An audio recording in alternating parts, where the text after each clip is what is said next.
मगाच्या भाव भयणीनो, तुमकां सर्वांक हांव देवाचे आशिर्वाद मागता. आयची दोनी वाचपां आमकां उपासा विशान बरी समजणी दिवन आसात. उपास आमी कित्याक करूं जाय?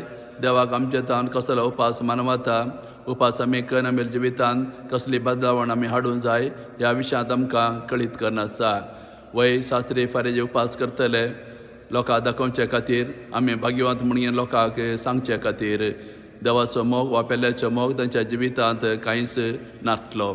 तशें जुदे लोक उपास करतले, गुणी वस्तू न्हेसतले, गोबर पुसून घेतले, पूण अन्यायाची कामां ते मुंदरसितले, झगडे राग मोसोर ते मुंदरसितले, कसलेच बदलावण तांच्या जिवितांत ते हाडी नासले.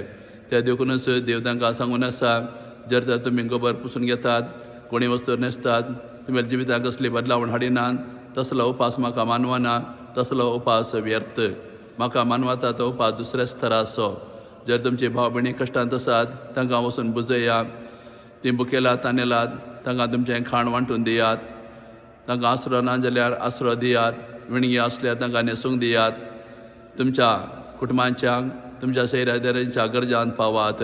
असलो उपास म्हाका मानवता. असलो त्याग आनी हुस्को तुमी दाखयल्यार तसलो उपास म्हाका मानवता.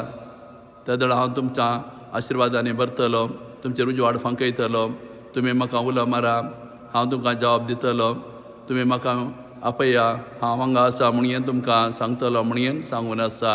वय त्याग उपास आमी करीन आमचें जिवीत आमी बदलूंक जाय. देवा लागीं जावंक जाय. एकामेकाच्या गरजांत आमी पावूंक जाय. त्या दळा मात्र तसलो उपास देवा मानवता म्हणून आज रेस्पर्दी आमकां कळीत करन आसा. वय उपास आमी करचो देवा लागीं जावच्याक, देवाचें हाजरपण आमी जोडच्याक. केन्ना देवाचें हाजरपण आमी जोडटा, केन्ना देव आमकां भेटता. त्या दळांनी उपास करची गरज ना. देवाचें हाजरपण सदांच आमी भोगून आमी देवाच्या हाजरपणांत आमी संतोश पावूंक जाय म्हणलो संदेश जेजू आयच्या बांजलांत आमकां दिवन आसा.